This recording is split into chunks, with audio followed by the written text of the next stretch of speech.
¿Qué tal? Saludos, bienvenidos a la última de las entrevistas con los candidatos a la presidencia de la Xunta. En este caso nos hemos desplazado a Santiago, a la sede del Partido Popular de Galicia, para hablar con Alberto Núñez Fijo, candidato del Partido Popular. ¿Qué tal? Muchísimas gracias por recibirnos aquí en la sede. Muchas gracias a usted.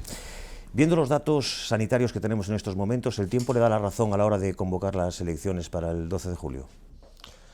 Yo creo que sí, porque cuanto más tiempo tarde, más posibilidades tenemos de brotes. Las personas ya tienen movilidad plena en España, en todo el espacio Schengen también hay movilidad plena en 27 países de la Unión Europea, y por tanto sabemos que cuanta más movilidad y cuanta más personas vengan de fuera de Galicia e incluso de fuera de España, más riesgo hay de brotes.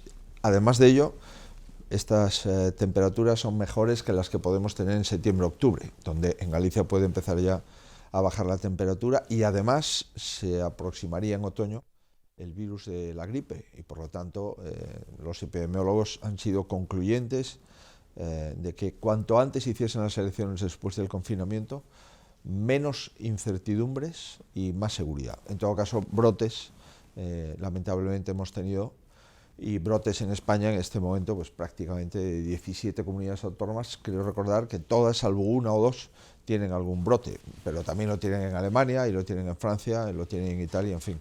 La pandemia está ahí, el virus está ahí, no hay vacuna, no hay tratamiento definitivo y por tanto el riesgo existe. Solo 4 personas hospitalizadas en Galicia, lo peor ha pasado. Sí, 4 personas hospitalizadas pues acredita cuál es la dimensión del problema, ¿no? Y en este momento, hace ya mucho tiempo que no tenemos personas en UCI, y por tanto, desde el punto de vista sanitario, lo que es desde el punto de vista de fase aguda, estamos en una situación de calma. Me gustaría tener así esta situación para los próximos año y medio. Me gustaría seguir en una situación semejante a esta, porque vuelvo a insistir, hemos abierto el espacio de España completamente. Y por España entra mucha gente por el sur. Andalucía, lamentablemente toda la costa tiene brotes, y también entra mucha gente, lógicamente, que viene de otros países, ¿no? De Alemania, de Francia, de Italia, de Portugal, y bueno, prácticamente desde el punto de vista de riesgo sanitario, las fronteras están abiertas, ¿no?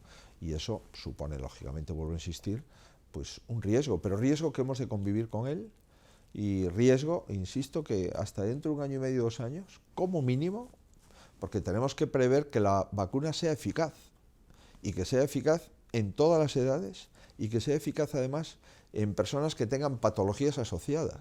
Por tanto, estamos ante un serio interrogante, probablemente el interrogante desde el punto de vista de salud pública más importante desde la gripe de principios del siglo pasado. Insisten, tanto desde su partido como del resto de partidos, en que la gente vaya a votar, que es seguro. Sí lo es. Lo es porque hemos inspeccionado más de todos los colegios electorales, más de 2000, y hemos garantizado circuitos de entrada y salida, y hemos garantizado una mascarilla en el caso de que un elector no la traiga de su casa, y por supuesto geles hidroalcohólicos. Hemos garantizado la seguridad del presidente y de los vocales de la mesa, de los interventores y de los apoderados de los partidos, y además las personas mayores de 65 años no tienen que hacer cola, es decir, tienen prioridad a la hora de votar. Por tanto, sí, estamos en unas condiciones desde el punto de vista sanitario que podemos decir que ir a votar tiene mucho menos riesgo que otro tipo de prácticas sociales, como puede ser tomarse un café en una terraza durante un tiempo importante con bastantes personas, o pues, estar una noche en un pub tomándose algo en un local cerrado, ¿no? Por tanto, sí es verdad que el riesgo, salud pública y el voto no está garantizado un equilibrio entre un derecho fundamental y un riesgo bajísimo. Yo diría que con esas medidas de seguridad el riesgo es prácticamente inexistente. Todas las encuestas reflejan una nueva mayoría absoluta del Partido Popular. ¿Eso es bueno o es malo? Bueno, siempre que uno va mal en las encuestas, pues considera que es malo, y siempre que va bien, pues desconfía. Las encuestas lo que señalan son tendencias, y las encuestas dicen que es probable que el Partido Popular pueda revalidar, ¿no?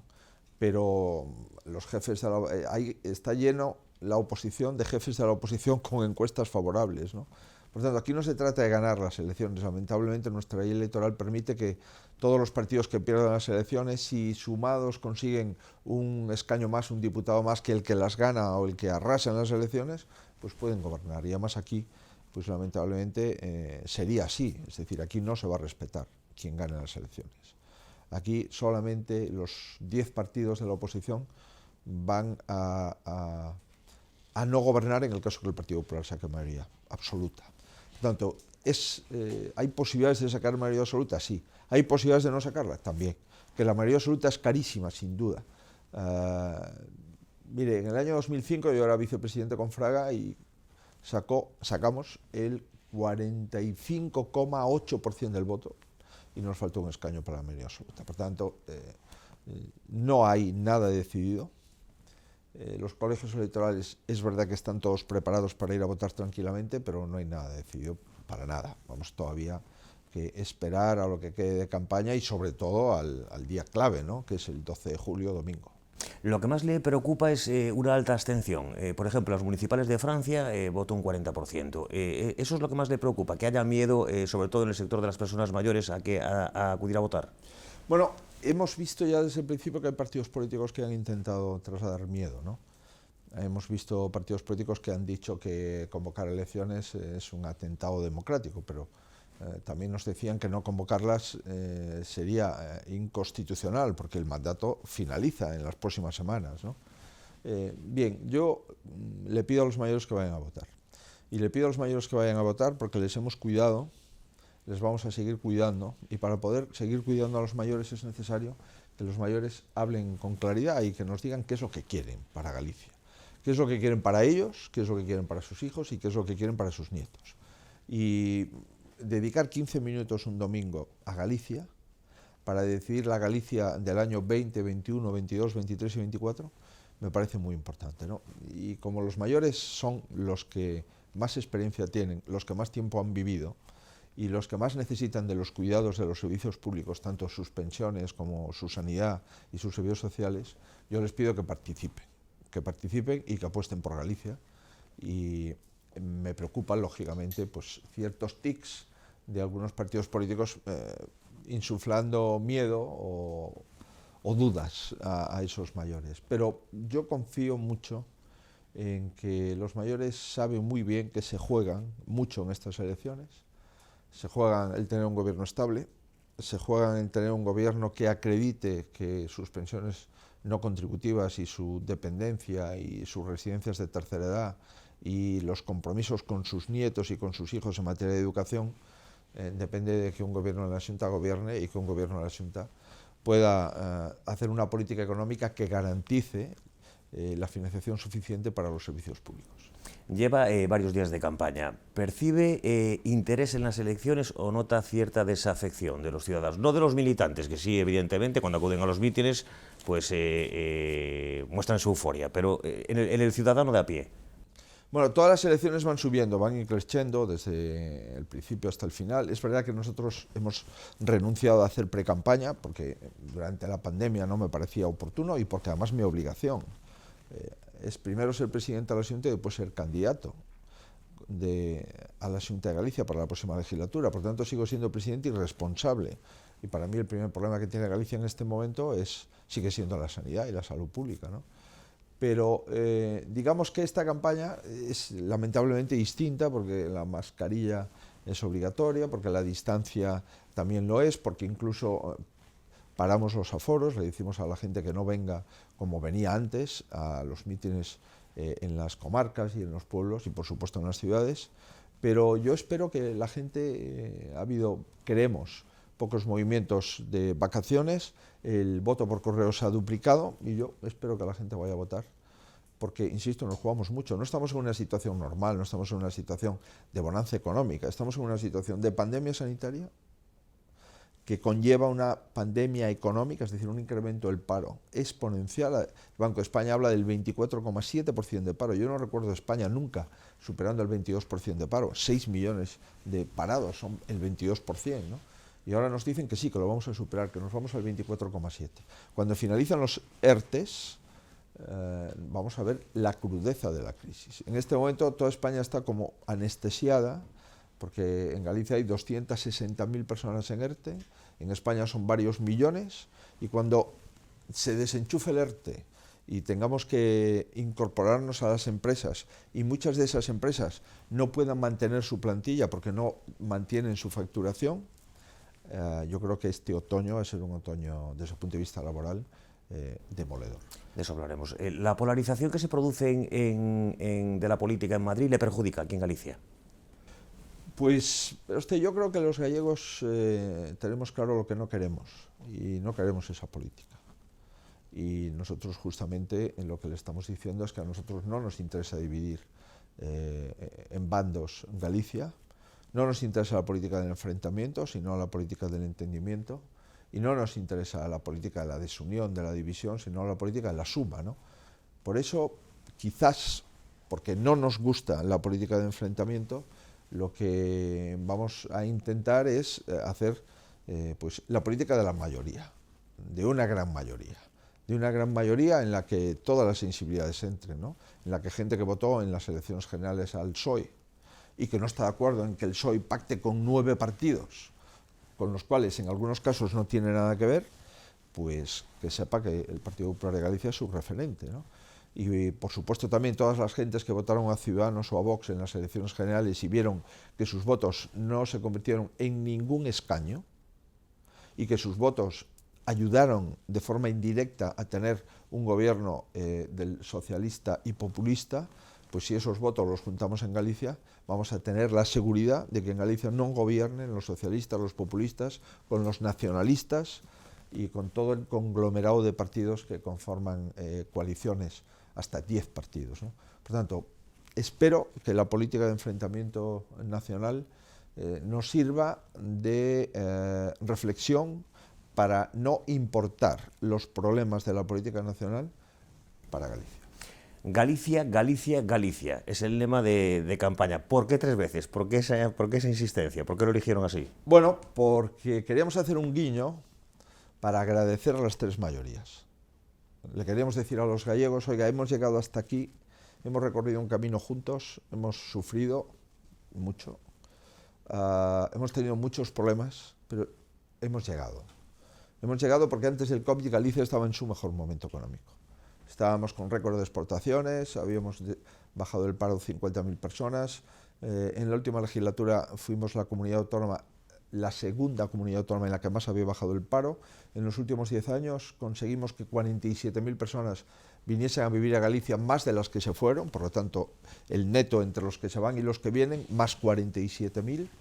Habíamos conseguido que nuestra renta per cápita fuese la segunda que más creció en toda España en los últimos 10 años, 2009-2019. Por tanto, el Galicia, Galicia, Galicia es un agradecimiento por las 3 mayorías absolutas. Y siempre concluimos, y por 4ª vez Galicia, porque lo que pretendemos es que por 4ª vez los gallegos vuelvan a confiar en sí mismos y vuelvan a confiar en la victoria de Galicia. Nuestro objetivo es Galicia, no tenemos ningún otro interés, nos debemos a los gallegos y vamos a trabajar por ellos con toda la ilusión. Le había escuchado que su peor momento como presidente había sido el accidente de Angrois. Sí. La pandemia lo ha superado, entiendo. Ha sido un momento complicadísimo. Digamos que la pandemia, hubo noches en las que no teníamos material suficiente, ¿no? Y mientras nos llegaban los respiradores, nosotros 15 días antes de la declaración de alarma, el 1 de marzo, duplicamos el número de respiradores para duplicar el número de camas de UCI, ¿no? Pero no llegaban todos. Es unido a la falta de material durante algunos días, nos estaban quedando los depósitos prácticamente sin existencias, por supuesto que no podías dormir normalmente, ¿no? Pero estábamos llegando al pico de ocupación de UCI y al final llegaron los respiradores y al final, conseguimos algo que es el objetivo de cualquier gestor en la sanidad durante la pandemia, y es que tengas todos los recursos necesarios para atender a la gente. No tuvimos que elegir nunca entre un paciente u otro paciente para poner un respirador. Teníamos respiradores para todos. En este momento el Servicio Gallego de Salud puede desplegar casi 500 camas de UCI. Cuando empezó la pandemia teníamos 160. Y desde el punto de vista de aforos tuvimos problemas en el hospital en Coruña, empezamos a montar un hospital de campaña, pero no necesitamos montarlo por 48 horas. Estuvimos a punto de rebordar el hospital. Bueno, en definitiva, sí, se pasa muy mal, y además viendo lo que estaba pasando en Madrid, lo que estaba pasando en Barcelona, lo que estaba pasando en Castilla y León, la presión asistencial era una presión muy enorme, y además la gran dificultad es la falta de un tratamiento eficaz. Porque el problema es que esas neumonías explosivas que produce el virus, en una persona de mediana edad o joven, con unos pulmones normales, lo puede superar, pero una persona mayor, si además es diabético o es cardiópata o ha tenido un cáncer y tiene su sistema inmunológico débil, pues lamentablemente en muchos casos no lo supera. Pero al final lo importante son los resultados, ¿no? Y yo creo que el Servicio de Salud dio un recital de eficacia y de organización, y lo digo así porque ha sido el mejor, porque el número de fallecidos por número de infectados, Galicia y Canarias han sido semana a semana, mes a mes, los mejores datos, ¿no? Y por tanto yo estoy muy satisfecho de los profesionales sanitarios. Y en el ámbito de los sociales, en el ámbito de los servicios sociales, de los 270 fallecidos que hemos tenido, tanto en residencias como en hospitales provenientes de residencias, pues por población a nosotros nos tocaría más de 1000 fallecidos en residencias. En España, aunque los datos oficiales se están ocultando, pero estamos en unos 20.000 fallecidos en residencias, ¿no? Y aquí hemos tenido 270. A nosotros nos corresponde un 6% aproximadamente de esos 20.000. Y cuando vemos el número de personas que fallecieron en residencias, en el total de fallecidos, la media de España es el 65%, del total de fallecidos, 65% lo han hecho en residencias, y en Galicia son 25 puntos menos. Estamos en el entorno del 40%, ¿no? Por tanto, los profesionales sanitarios y los profesionales de servicios sociales han hecho un trabajo excepcional. 3 meses para superar, entre comillas, la pandemia sanitaria, la crisis sanitaria. Mucho más tiempo va a hacer falta para superar la crisis económica. Sin duda. La crisis económica, no hay un solo indicador, nacional o internacional, léase la OCDE, el Fondo Monetario Internacional, la Unión Europea, el Banco Central Europeo, o incluso el Banco de España, y pues todos los gabinetes de estudios de las entidades del IBEX, que no diga que España va a ser el país más castigado de la crisis de toda Europa, probablemente empatando con Italia. ¿Esto qué significa? Pues vamos a tener 6 millones de parados, ¿no? Significa que vamos a tener un déficit público enorme, ¿no? Como nunca, un déficit público que puede llegar al 15%. En el año 10-11, en plena crisis, en la anterior, estábamos con un déficit público anual del 6%. Ahora vamos a tener más del doble. Si la Unión Europea consigue ayudarnos, porque tienen que votar a favor todos los países de la Unión, vamos a tener que suscribir deuda pública masiva hasta el año 2050. Por tanto, nos vamos a endeudar de una forma exponencial. Si todo va bien y los brotes están localizados y no tenemos que volver a cerrar nuestro país, podemos empezar a atisbar la recuperación en el segundo o tercer trimestre del año 22. Por tanto, el año 20 y el año 21 van a ser años muy difíciles y muy duros para las familias desde el punto de vista laboral, y también para las personas con escasos recursos, porque tenemos que blindar la política social, pero vamos a tener menos ingresos.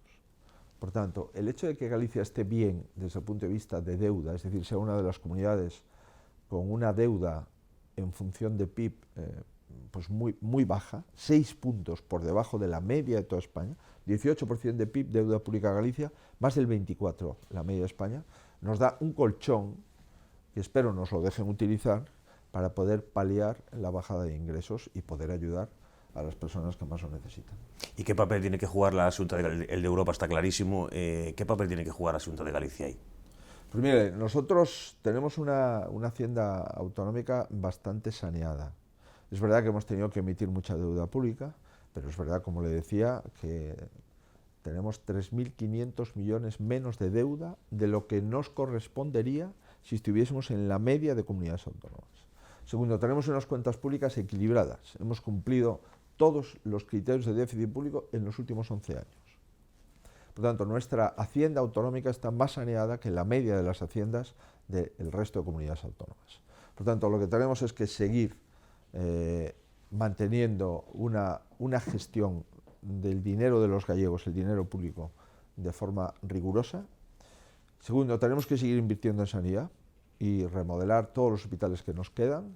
Nos queda en este momento finalizar obras en Pontevedra, que todavía las vamos a empezar en los próximos meses, en Ferrol, que ya lo estamos haciendo, en Ourense hemos hecho un edificio, ahora vamos a hacer otro, de 48 millones de euros, y así poco a poco para remodelar todo el complejo Cristal Piñor, y en Coruña tenemos que hacer también una remodelación potente. Lo demás está acabado Lugo, está acabado Vigo, y están acabados los comarcales del Salnés, de Amariña, y ahora nos toca pues acabar el Hospital de Ourense y también pegarle un plan director al Hospital de Berín y al Hospital del Barco, ¿no? Por tanto, tenemos que invertir en sanidad y presentar proyectos para los 750.000 millones de fondos europeos que van a venir a los países de la Unión. Tenemos 3 proyectos, un proyecto de la creación de una factoría de hidrógeno verde, producción de hidrógeno verde, otro proyecto que viene del sector maderero para convertir la madera certificada en fibras textiles, viscosa, eso es un proyecto muy potente para el medio rural, y otro proyecto que es crear un centro de economía, de energía circular, utilizando los biorresiduos y los purines de vacuno, de porcino y de gallinácea. Bueno, lo que tenemos lógicamente es que seguir gestionando como estamos haciendo hasta ahora y además presentar proyectos tractores para que la economía post-COVID, en base a fondos europeos y fondos autonómicos, podamos crear empleo con nuevos proyectos de esta nueva etapa económica que vamos a vivir, una etapa económica más verde, una etapa económica, una economía circular más potente, con energías más renovables y con una economía más sustentable, ¿no? Y ahí yo creo que estamos haciendo un buen trabajo y el comité de expertos de la comunidad autónoma, los directivos de las mejores empresas gallegas que han trabajado con nosotros, pues nos dicen que Galicia puede tener menos impacto en el incremento de paro y menos impacto en la pérdida del Producto Interior Bruto. Y de hecho, pues hemos conocido los datos de paro del mes de junio y en Galicia el paro ha bajado 6.000 personas y en España ha subido 5.000 y el número de afiliados en Galicia ha subido 10.000 en el mes de junio. Esto no es más que algún mensaje de esperanza, porque sabemos que lamentablemente el paro en otoño y en invierno va a subir, pero pensamos que en Galicia menos que en el resto de España. ¿Qué papel va a jugar Ourense? ¿Cuáles son las potencialidades? ¿Dónde hay que invertir? ¿Dónde puede ayudar la Xunta de Galicia a la provincia? Pues mire, en primer lugar, Ourense tiene que ser, porque además le corresponde, la puerta de entrada en Galicia. Lamentablemente llevamos un retraso enorme en la alta velocidad, pero yo espero que estemos ya en las últimas fases de esa conectividad que nos va a meter Ourense en la meseta, ¿no? Ourense a Madrid, 2 horas 10 minutos, cambia.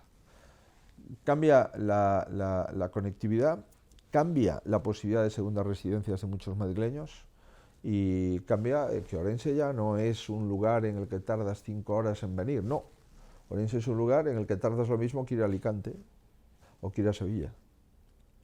Y por tanto, esa centralidad que va a recuperar Ourense en el conjunto de España es muy importante para la ciudad, ¿no? Segunda cuestión, Ourense es la tercera ciudad de Galicia, la tercera, después de Vigo y Coruña, la tercera. Y ahí tenemos que tener unos servicios públicos para la tercera ciudad de Galicia. En tercer lugar, Ourense tiene mucho terreno abandonado que tenemos que poner a producir. Y las propuestas del consejero de Medio Rural, de Aldeas Modelo y de Polígonos Agroforestales están teniendo mucho interés en Ourense. Concellos como Cualedro, como Imbra, concellos como Celle, como Monterrey, son concellos en los que vamos a recuperar, sin perder la propiedad, los titulares de esas tierras, pero que no las tienen en producción, se las van a arrendar a otros y la Xunta hará de intermediario para asegurar el pago de las rentas. Ourense tiene una capacidad textil potente, tiene marcas muy potentes, Adolfo Domínguez, Bimba y Lola, Carolina Herrera, Purificación García, Roberto Berino. Bueno, esto lo tenemos que cuidar, obviamente, ¿no? Y Ourense tiene una capacidad turística instalada muy importante, ¿no? Yo espero que en el año 21 consigamos la declaración de Patrimonio de Humanidad de la Ribeira Sacra, más toda la capacidad termal de la provincia. Bueno, es un mix importante, ¿no? El mix textil desde el punto de vista industrial, el mix del sector agroalimentario, el turismo, las infraestructuras y después también la capacidad industrial, porque el polígono de San Cibrao, que es probablemente el tercer polígono más importante de Galicia, pues lo vamos a hacer más competitivo, porque en la conexión del polígono con la autovía le quedan unos meses para finalizarse, ¿no? Yo soy optimista con la provincia de Ourense, a pesar de las dificultades y a pesar de que la crisis está ahí y que la vamos a notar, sin duda. Me hablaba de la capacidad termal de Ourense y hablamos muchas veces del tema del potencial que tiene Ourense con el termalismo. Sin embargo, ardió una de las instalaciones, la Chabasqueira, por ejemplo. Estamos peor que hace 4 años. No hemos avanzado en el sector termal prácticamente nada. Si vemos el desarrollo que hay en otros lugares como Baden-Baden o como Budapest, y vemos lo que tenemos en Ourense con el potencial que tenemos, yo creo que hay un déficit claro en ese sentido. Mire, nosotros lo que damos cuenta es de lo que hacemos desde la Xunta de Galicia. Es verdad que esto nos tiene que acompañar a todas las administraciones públicas, ¿no? Y es verdad que creo que la Diputación está muy volcada en los temas termales, porque el presidente de la Diputación conoce bien, es el presidente de las ciudades termales de Europa, y conoce bien ese potencial. Estamos buscando un emplazamiento para hacer un balneario, digamos, pantalla, un balneario que sea el reflejo de lo que queremos hacer, y nosotros vamos a cofinanciar ese proyecto. Tenemos que buscarlo bien y tenemos que decidirlo bien, porque es un tema no menor, ¿no? Un balneario en la ciudad de Ourense. Y ahí hay distintos emplazamientos, y yo lo que creo que lo que es mejor es esperar un poco más, pero planificar y no improvisar. Y estamos a disposición de las autoridades, del presidente de la Diputación y de la Corporación Ourensana. Es verdad que podríamos hacer las cosas más rápido, no tengo usted ninguna duda. La respuesta es que sí, pero bueno, tampoco vamos a ocultar que el impacto que ha tenido el COVID ha sido brutal, sobre todo en el sector hotelero, en el sector de la restauración. Es el sector más castigado, sin duda. Es un sector en el que vamos a tardar más años en recuperar. Por tanto, bueno, ahora vamos a tener este año 20 y yo espero que podamos anunciar un emplazamiento que, por criterios de prudencia, aunque hay algunos que están más maduros, yo creo que no debo ser la persona que lo diga, y mucho menos en una campaña electoral, porque vamos a buscar que el proyecto sea un proyecto consensuado, pero yo vuelvo a reiterar, nos está esperando el subsuelo de las aguas termales, de las aguas medicinales que tenemos en la provincia, y cuando tú tienes un recurso, probablemente lo puedes utilizar más rápido, y yo creo que ahí hay que apuntárnoslo en el debe. Se va despacio, demasiado despacio con los temas termales. Pero bueno, hemos puesto balnearios a funcionar, el balneario de Verán se ha puesto a funcionar, el balneario en Carballino, uno de los balnearios que hay en uno de los lugares de Carballino. Queremos rehabilitar también el de Carballino, el del pueblo, y hay un proyecto muy interesante en Gallo Jorreto que yo espero, colaborando con el Ayuntamiento de Carballino, que lo podamos implementar. Y después está todo el potencial de la Fundación San Rosendo, que está trabajando y que estaba trabajando bien, ¿no? Y nosotros queremos durante los inviernos que los gallegos mayores y los gallegos de las ciudades tengan Ourense como un destino para hacer turismo interior y para, ojo, y para invertir en salud, porque la capacidad medicinal de esas aguas, desde el punto de salud, tienen una rentabilidad indiscutible. Tiene un minuto, al igual que el resto de candidatos, para dirigirse directamente a los ourensanos y decir lo que les tenga que decir. Pois, en primer lugar, todos os ourensanos saben que eu tamén son de Ourense. Por cuarta vez me presento a candidato a a presidencia da Xunta, gustaríame que Ourense seguira presidindo a comunidade autónoma. A maioría da xente de Ourense me coñece, sabe que eu non me gusta comprometer cousas imposibles, pero sí me comprometo a facer todo o imposible para, en primeiro lugar, axustar e controlar todavía os efectos da pandemia e, en segundo lugar, activar todos os recursos disponibles para superar a crise económica. Temos proxectos para Ourense potentes, estamos a punto de finalizar a estación intermodal, vamos a seguir modernizando na totalidade o hospital materno e o hospital Cristal Piñor para facer un excelente hospital público na cidade de Ourense, sin esquecer o Hospital do Barco e o Hospital de Verín. O Centro de Formación Profesional, que probablemente o centro máis importante que vamos facer de formación profesional en toda Galicia, acredita que Ourense para nós non só unha provincia querida, especialmente para min, senón que a provincia que se situará no centro de accesos a Galicia e que estará a 2 horas e pouco en conexión con Madrid e en 40 minutos en conexión co resto das cidades de Galicia. Creo en Ourense, confío en Ourense e despois destes anos, 11 anos de traballo, o que podo asegurar é que non chego a Xunta de Galicia a aprender, senón que, se teño a confianza maioritaria da provincia, estaremos na Xunta de Galicia a partir do 13 de xullo. E esta provincia volve outra vez a ser clave. Si mantemos os resultados electorais do ano 2016, teremos a seguridade de presidir a comunidade autónoma. E, por último, quero dicirlle tamén a todas as persoas, con independencia de quen votaran con anterioridade, que o noso proxecto ten un único obxectivo, acertar. Que non temos máis compromisos que cos galegos e, por lo tanto, que os ourensáns. Queremos aplicar un programa electoral que este validado pola experiencia dos últimos 11 anos e un programa electoral que teña como obxectivo a sanidade e o emprego. E un programa electoral que teña como obxectivo manter unida a cidadanía galega, non fracturar, senón unir, non enfrontar, senón entendernos e seguir sendo útiles a Galicia. Espero e desexo que podamos seguir traballando xuntos para os próximos 4 anos. Pois Alberto Núñez Feijóo, moitísimas gracias por compartir estes minutos con nos. Gracias pola oportunidade. A vostedes, moitas gracias, como sempre, pola atención prestada. Saúdos.